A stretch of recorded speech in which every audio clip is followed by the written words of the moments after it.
guys, it's Stanley27 here, bringing you some Battlefield 3 today, and this is episode 9. I've never used this before, the series where we go back to my battle log list and use some of the guns that I've never ever used while playing Battlefield 3.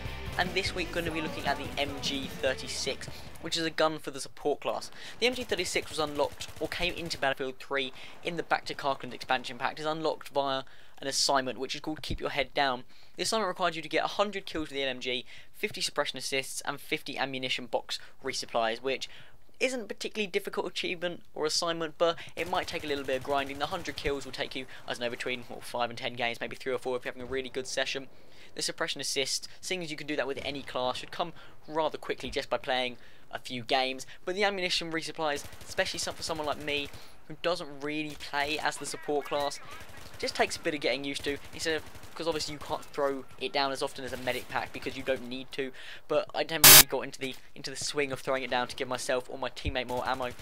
However, kind of playing around for a little bit, I kind of got used to it, so just throwing it down every now and then, and I got that after a little bit, after a few games. Obviously I unlocked this gun quite a while ago and I've never actually used it, judging by the name of the series, but I thought, well, I saw a few other commentators, normal gameplay, I was like, I've never used that gun, so I'll use it for the series. And it's not a great gun, I'm not going to lie to you. I don't particularly like it. I think the iron sights are absolutely disgusting, but that's just personal preference. Obviously the iron sights obviously are personal preference, as I just said, and there's nothing really to judge the gun on those particularly. But if we jump into the stats, the MG36 has a maximum damage of 25 points of damage up to 8 meters, which then drops off to 18.4 at 50 meters, so pretty much standard and in line maximum damage with the assault rifles in the game for the assault class, and pretty much roughly the same as every other gun in the support class. Obviously you've got the big belt fed machine guns like the M60, which do 34 points of damage, but keeping in line with most other guns, it does 25 points of damage and 18.4 as its minimum damage.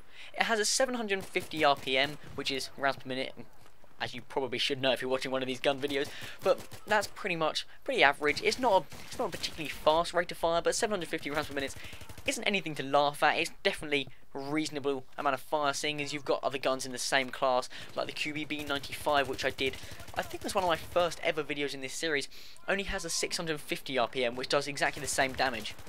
In terms of bullet capacity, the MG36 has a 51 magazine. It's a drum magazine, I think that's what they're called, so it has a 51 bullets in that, or 50 bullets and 51 with one in the chamber.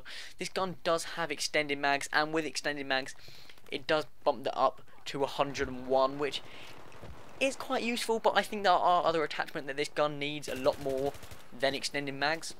However, I do feel that just because of how this gun performs and how it is, you pretty much don't really need to use it. It's got 50 rounds in the bullet in the magazine, and if you're looking for a gun that has a decent amount of ammunition but can still do a decent amount of damage, you're better off using the P90 from the PDW, and that has pretty much, I think, 50 or 54 bullets in its magazine, and or with one in the chamber, so you might as well be using that.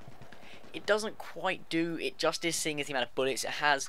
If you want something like this that does the you want to use the support class for a gun that you can use supporting fire with. That's generally what the class is used for. So having guns in this class with over 100 bullets, or 100 bullets just as standard, or knocking it up to 200, or even some guns that have 400 with extended mags, is generally what you want to use this for. And especially seeing as the MG36 isn't, in my opinion, one of the best guns in the game, especially one of the best guns in the sport class, you're better off using something else in either within this class or just out of this class altogether. But obviously it's personal opinion, this is just my thoughts on the gun. But if we jump back into the stats now, the MG36 has fairly high recoil. It's got an upward recoil of 0.4, a left hand recoil of 0.1 and a right hand recoil of 0.3, meaning this gun will generally pull upwards and to the right more than anywhere else, which is quite helpful, seeing as you know which way it's going to pull rather than it having equally the side.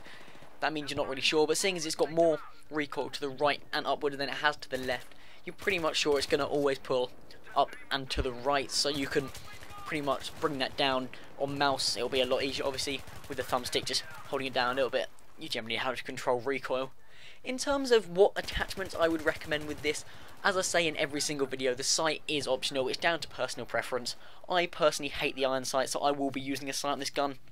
And normally I don't like to go too close to the 4x zoom or the 3.4x zoom or anything bigger than that. My favourite sight in the game is probably the Cobra sight, which is obviously the 3 little lines, and that's probably my favourite. The red dot sight is pretty good. The hollow sight is just as good. I don't like anything that has more than either a 1 or a 1.5 magnification zoom type dealio, so that's personal preference. I'd recommend running the foregrip on this gun. Whilst you can run a bipod because it is a support style gun, the foregrip does pretty much decrease the recoil. Obviously not quite as much because you are still standing, but it does reduce it quite significantly, and I personally don't see the point in a bipod. That's not my playstyle.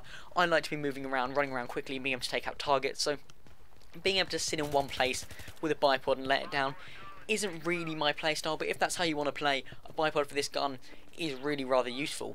A suppressor for this gun isn't the most useful in the world. I mean, yes, you're probably not going to be, or you're not going to be seen on the minimap, but are you really going to be going on a stealth mission with an MG36? You'll be wanting either one of the guns from the assault class, or maybe a PDW if you really want to go full on stealthy, so probably not the best thing to choose for this gun. However, a heavy barrel is really helpful. I would definitely recommend putting one of these on when you unlock it.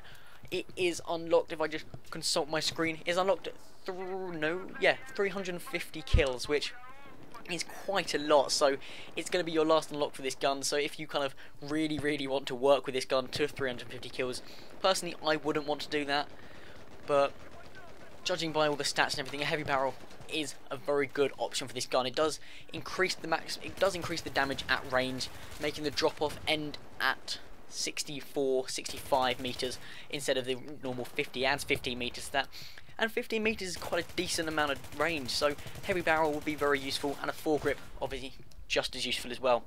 So I hope you guys enjoyed this. This has been the Never Used This Before episode 9, and we've been looking at the MG36. Hope you guys enjoyed, hope you found this useful, and I will see you in the next video.